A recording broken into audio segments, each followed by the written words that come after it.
Go.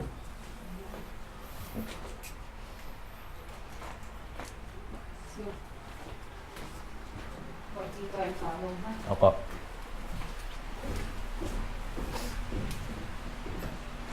Go.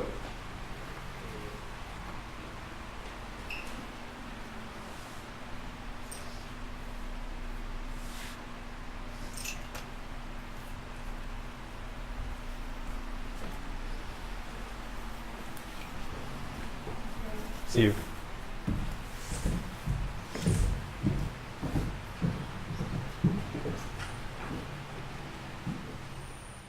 When Kuya was about to come out, we were thinking of a name, and my wife and I were saying it's God's gift to us, our firstborn, our son, our eldest.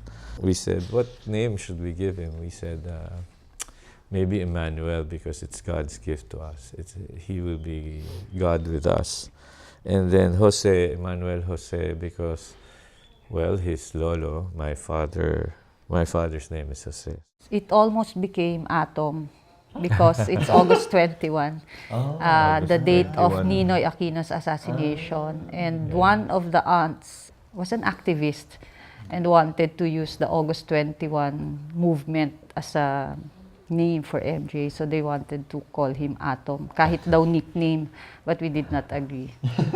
So his name became MJ. Thankfully, we did not agree. So it's Emmanuel. Oh, it's a big thing. Okay, say Merry Christmas. I'm going to turn this off now. No, this is MJ, the three of you.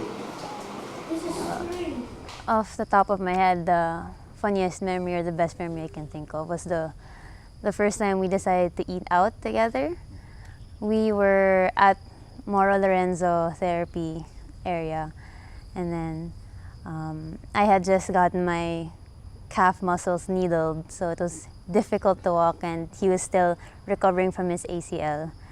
And there was like what are you gonna do now? Like, I'm just gonna go back to my dorm, and he was like, I'm just gonna go home. Like, well, we're walking in the same direction. You wanna have dinner? Like, okay.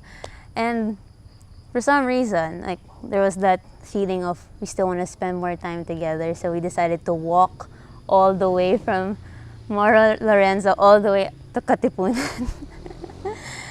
That was such a ridiculous choice because it was obviously difficult for either of us to walk it, but we still decided to do it because, you know, we wanted to talk to each other some more, konting landian. And then we got to the stairs of the walkway, which was even more difficult, and yeah, that was just one of the funniest memories. Yeah. Well, there was this period when I was already in second year college. So, pag-graduate na siya yata nun. And that was the time that we were so out of shape.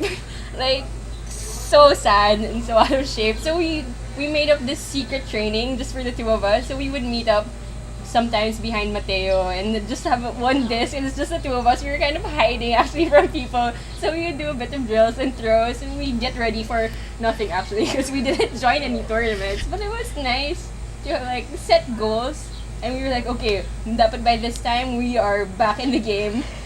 It took us like a year or more probably to get back in shape.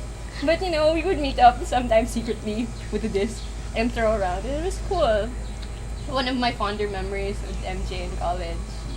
There was this one time that it was raining really, really hard, and I was always the type to forget my umbrella at home.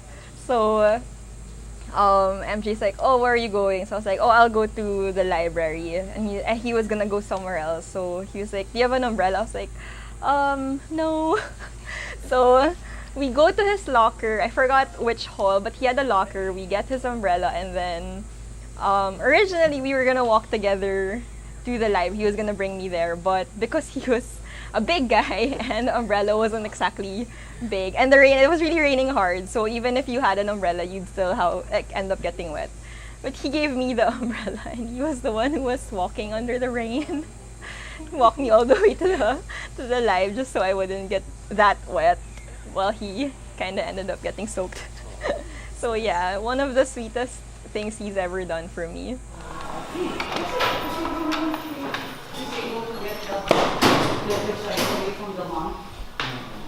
Sabi nga ni Ma'am Joy, yung mga sickness pa niya, yung mga hindi lang symptoms ko, mga fever, mga ano.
I'll wait downstairs.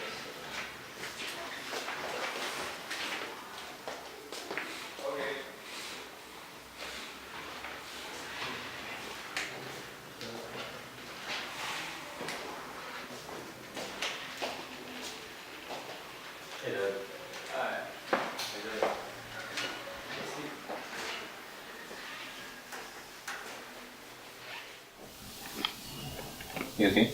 Yeah. Very cool shoes. Are we donating them? Well, we can give them away. Yeah. But I don't think anyone has the same shoe size. You can wait for Jack to grow up. Because they have the same shoe size. Yeah. These shoes. Those are his coaching lessons. I just have so many. How do I Big do for this? referees. He was the coach of the basketball team, no? Yeah. One of the coaches. Are you interested to get one of his books? I'm looking for my Bible na eh. Bible here. Yeah. Ah, he has one? Oh, Of course he has one. good. I'll use it. Sure. Yeah? Oh, so, Okay. Turn the lights, please. Okay. okay. Which one? No. Pavia. Yeah, please. Okay. Take it in the car. Okay. You need help? No, okay. Open the door Okay. and ask them to lock the house. Okay. Nako, Kuya daw will beat him ako. Let's find out. Ready, Kuya? Ready, get set. Ready, get set, go! Happy birthday, JP! 1, 2, 3, 4, 5, 6, 7, 8, 9. Ready, get set, go! Happy birthday, JP! 1, 2, 3, 4, 5, 6, 7, 8, 9, 10, 11, 12, 13, 14, 15, 16, 17, 18, 19, 20, 21, 22, 23, 24, 25, 26. Sayang mo, bago mo magbilang eh. 25! Okay, let's give it up. We have a winner. Do we still have a challenger? Any challenger? He was very strict and he's very palabiro, pero in the same time he's like very concerned with our grades. It seems like parang even if palagi siya nag-joke, palagi siyang yun nga, concerned sa grades namin, and he really cares about us. He was quite unorthodox, and he'd find his own little special ways to make us actually want to learn the lessons. During grade 9, math was kind of hard. So when we were struggling, he would give us these take-home tests. And then at the same time, he would be like, guys, don't tell the other teachers, okay? Or else mawawalan ako ng trabaho. Kami na bahala sa'yo, sir. Yeah, we would take them. Tapos sobrang random na mga numbers, parang nilagay lang yun sa computer. Tapos ayan, and it really helped us sa Mine would be during, what do you call this, SSP. We would be at the podium, and then he would show us pictures of him with his friends that are girls. And, and then we would tease her, Sir, yung ba yung bago mong chick? Sabi niya, hindi, mga ex ko yan. Sabi. And then we'd all be surprised her because like his friends were like really pretty, and like he would really show them in the in the projector, and like everyone would be like, damn sir, ang lakas mo. Ako naman, yung naalala ko, like one time, parang inanay yung lockers namin. Tapos like, so di ba kailangan palitan yun? So pinalitan naman nung office. Then biglang one of our classmates pushed another classmate, and then like, parang nasipa niya yung isang door ng isang locker. Tapos biglang sabay, pagkasira ng board, pumasok si Sir Pavia, tapos sabi niya, "Hoy, hindi yan. Ito pak niyo." And then, yeah.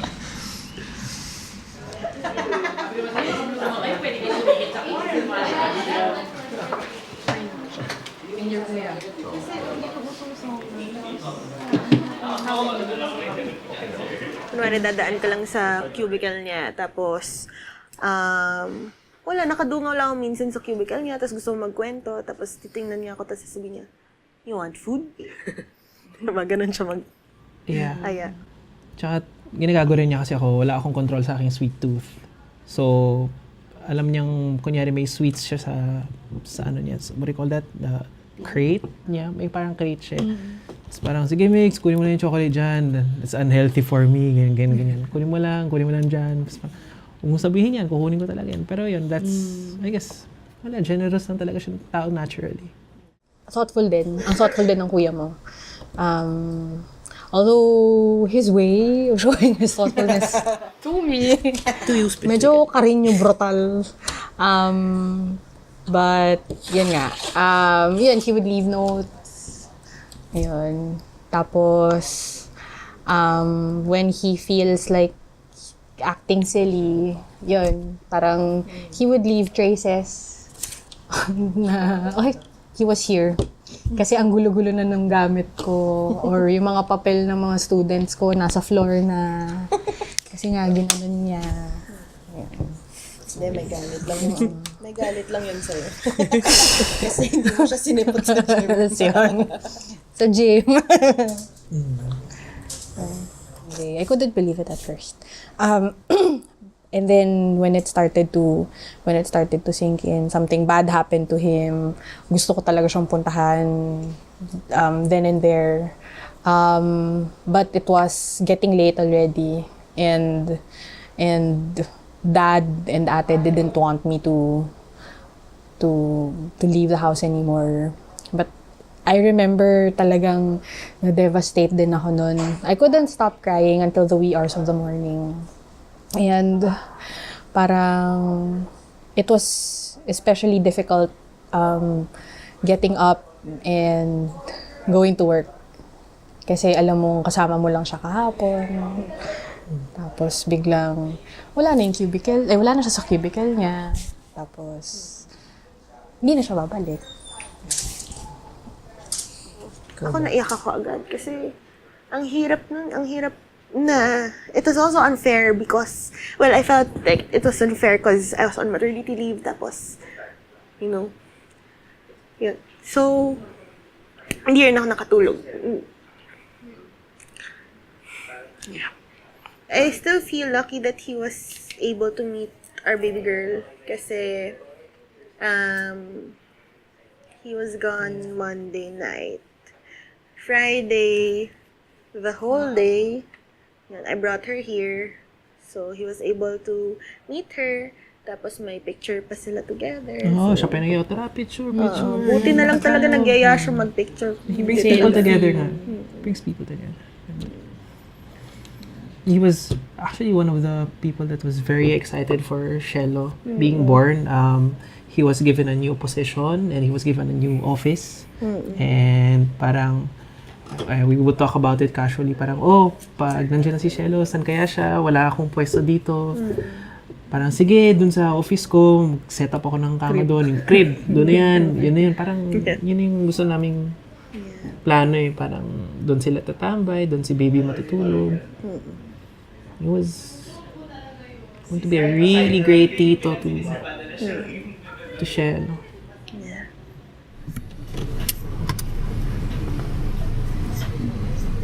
Yun na lang. Yun po, yung mas marami. Tsaka isa nung maliit.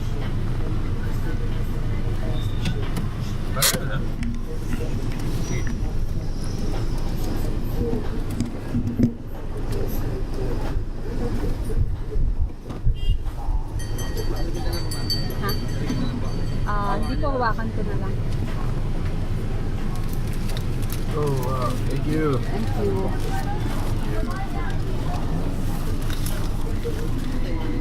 Okay. I can hold. Wala mo na.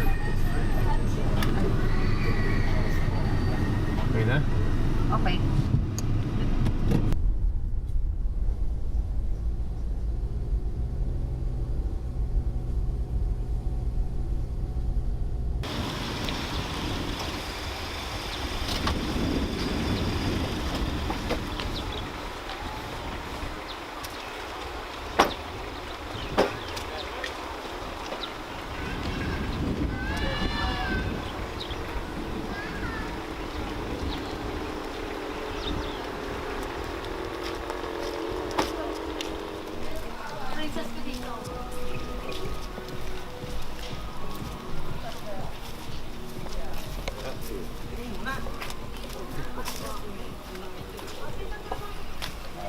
Si Dren, I'm the youngest son of very much. Don't worry if Kuya never told you that he loved you very much, because I'm sure that he showed you. Just keep swimming. All we can hope now is that Kuya, you know that we love you too. For reasons only God knows, that we will never fully understand. Our Father in heaven has called MJ home. So he is home and at peace, while we remain in this valley of tears. We are not a perfect family. We are a simple family, like so many of us here, trying our best to live a simple life as workers, as teachers. Like all families, we do not want to disturb the peace. Peace in order of the community or call attention to ourselves. So the past days have really been very overwhelming for us. We are so very overwhelmed by your love, your empathy and compassion towards our deepest pain, suffering, and agony this time. And we, the Emmanuel and the Pavia families, really just want to thank God from the bottom of our heart. It's like, uy, gago, anto. Tuba na naman ako. It was like, matagal ka na mataba. You know, usual, like, for a few minutes, we'd have slight bantering, stuff like that. Tapos magkikwento siya about his students, and then, magpaplano siya maglaro ng basketball, but he never really shows up most of the time.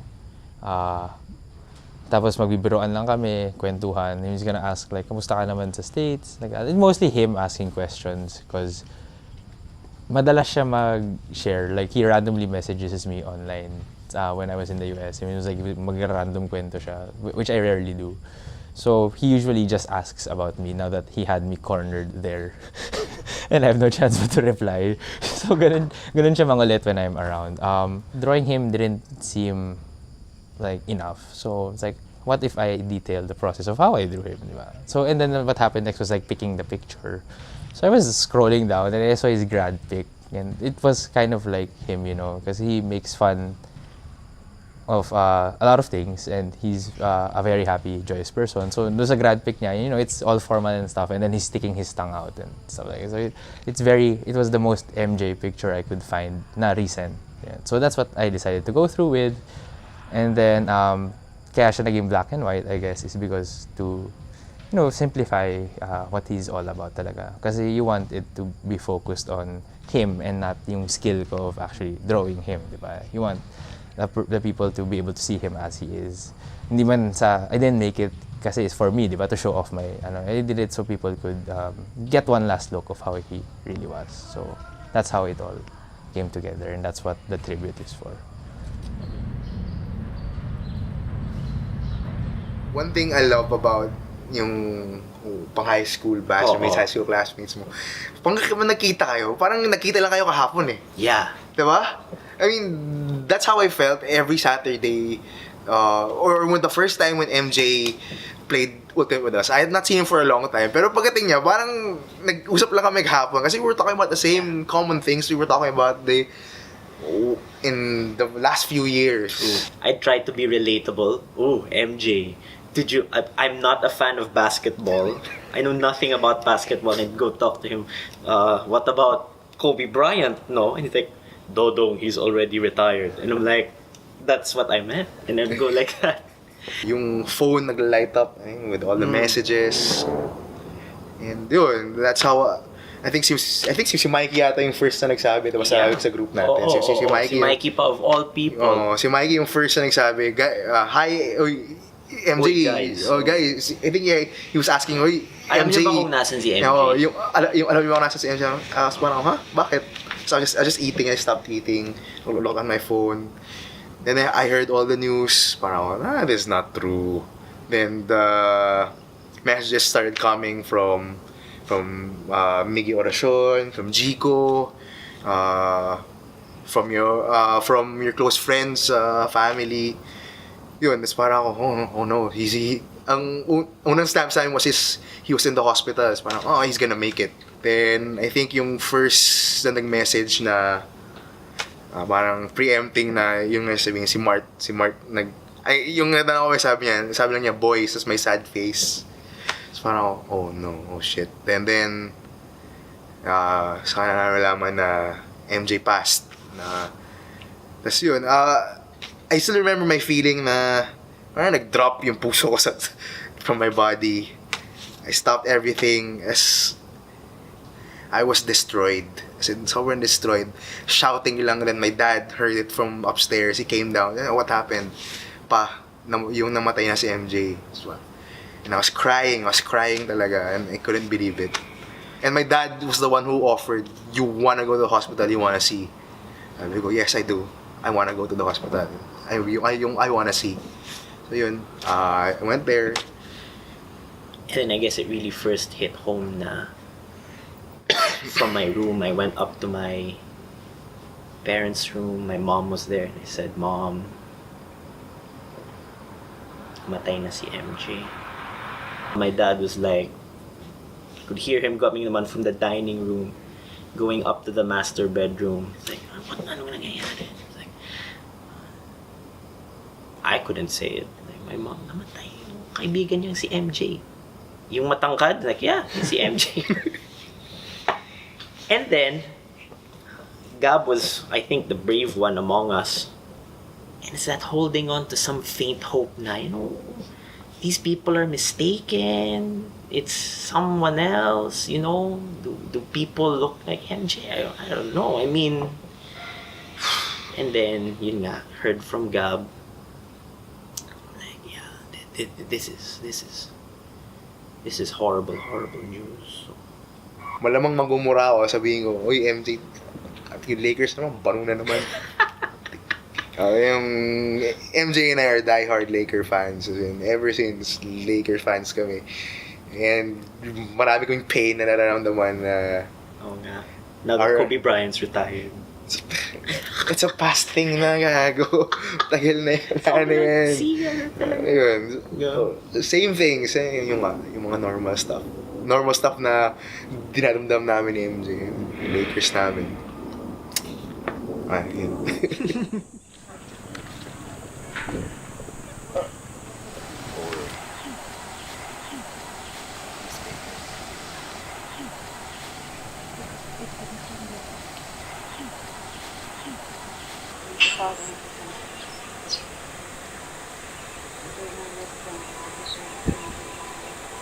Which means MJ, the three of you. 1, 2, 3. Merry Christmas!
Masdan maigi ang mga mata ng bawat tao. Nakasilip ang isang bagong saya. Pag-ibig na dakila, matagal lang nawala. Kumusta na? Nariyan ka lang pala. Hindi mo ba namamalayan? Wala ka bang nararamdaman? Ika ng hangin na humahalik sa atin. Panahon na naman ng pag-ibig. Panahon na naman. Panahon na naman ng pag-ibig. Gumising ka. Tara na. Gusto pa ba ang harana? Narahil ikaw ay nagtataka. Sino ba to? Mukhang gago. Nakadara pa sa pagkata at nasisitonado sa kaba. Mayroong pandalang mga rosas, suot na may maong nakupas. At nariyan pa ang barkatang nakaporma nakabaro. Sa awiting daig pa ang -1 at singalong. Puno ang langit ng bituin, kay lamig pa ng hangin. Sa iyong tingin ako'y nababaliw. Giliw at sa awiting kong ito, sana'y maibigan mo. Ibubuhos ko ang buong puso ko sa isang mundo